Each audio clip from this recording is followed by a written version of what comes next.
Hey, my name's Noel, I'm a psychotherapist. Welcome to my video blog.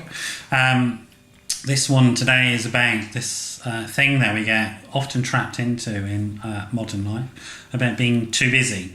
We're too busy, and I suppose thinking about it, for some people being busy is a badge of honour, isn't it? And we can sort of think about ourselves as really achieving if we can see that our day is full of things to be done and our weekends are full of things to be done. It's actually not that healthy for us though to be that busy and not have time when we disconnect and have downtime.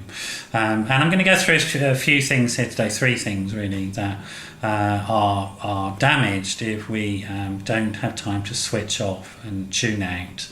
And just focus on time with ourselves and other people, quality time with other people, to recharge our batteries. So three things are that being too busy actually hinders our ability to be creative in the way that we organise our lives and our work. It reduces efficiency in many ways, hinders aspects of our mental functioning that allow us to think about the bigger picture, think outside the box and make creative solutions to problems. We have a sort of a fight-flight mechanism, a threat mechanism built into our brains which deals with risks to our lives. I've talked about this in many videos and many people do.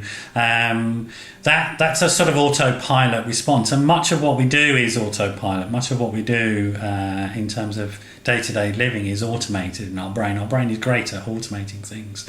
If we're in a very busy or stressful environment all the time, we automate these stress responses which ultimately are very unhelpful for us. Fight-flight responses are very limited and are about survival. They shut down some of the higher functioning in our brain, literally. Memory, executive functioning, thoughtfulness, mindfulness, all these things are shut down if we're in a very stressed out, very busy state. Stress also, being too busy, stress also can lead to sort of chronic mental health problems around anxiety and depression, etc. So we have to be really thoughtful about how we set goals and when we set goals, and when we give ourselves time not to have those goals, not to be busy about things. And although this automation process is great, it's brilliant, brain can do this, and we can just make a cup of tea without thinking, or make a cup of coffee without thinking, or drive without any sort of conscious thought, and it helps us do very complex tasks without having to tune into them too much. If what we've done there is to constantly bombard ourselves with these stress signals, then we're constantly on hyper alert for threats, and over a period of time that's going to make it very difficult for us to function healthily.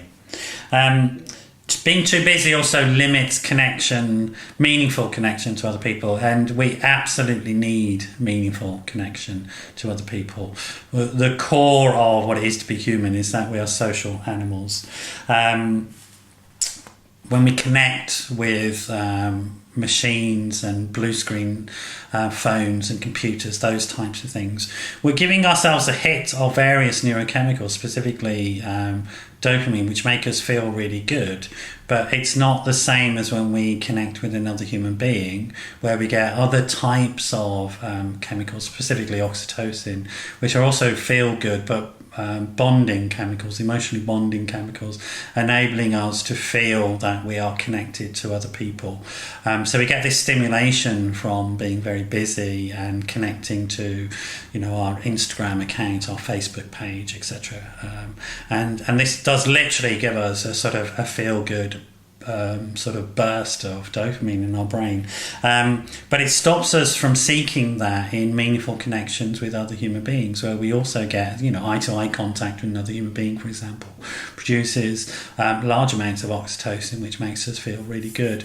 Being hugged by people makes us feel really good. We have these release of neurochemicals in the brain which make us feel really good, and this genuine connection with other human beings is how we sort of de-stress ourselves.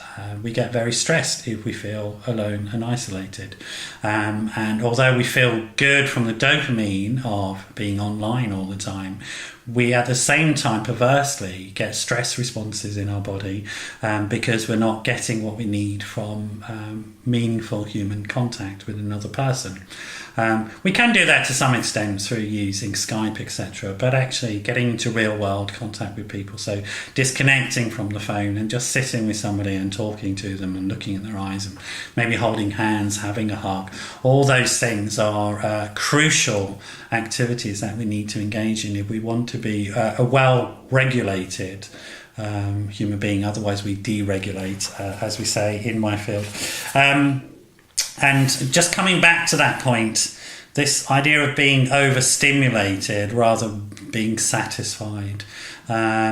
We can get lots of stimulation from lots of sources these days, but it isn't satisfying to us on a meaning-based level.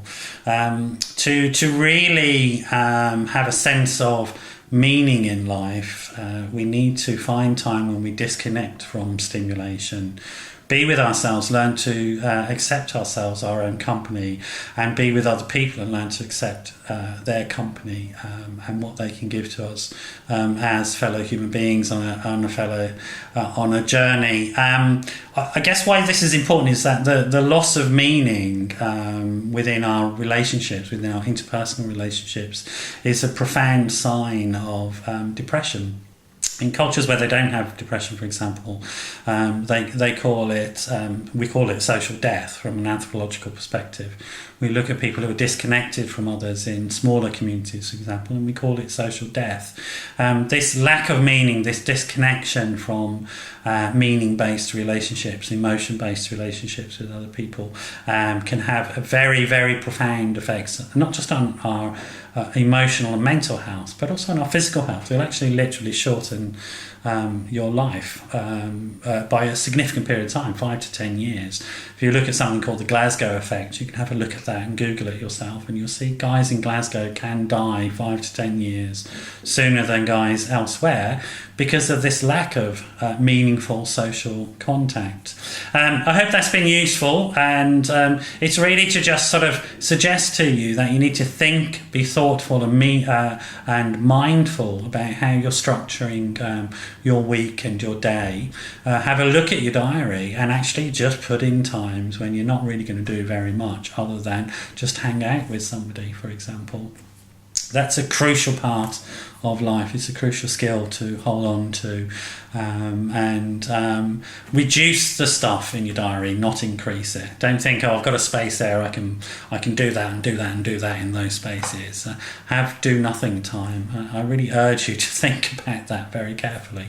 Okay, thanks for being here. Hope to see you again, another one of these videos. If you're having issues around stress or lack of meaning or depression or anxiety, please do get in touch. The number's 07 506 319 745. That's 07 506 319 745, or email me info@noelmcdermott.net. That's info@noelmcdermott.net. Thanks for dropping by, and I hope to see you again another time. Bye bye.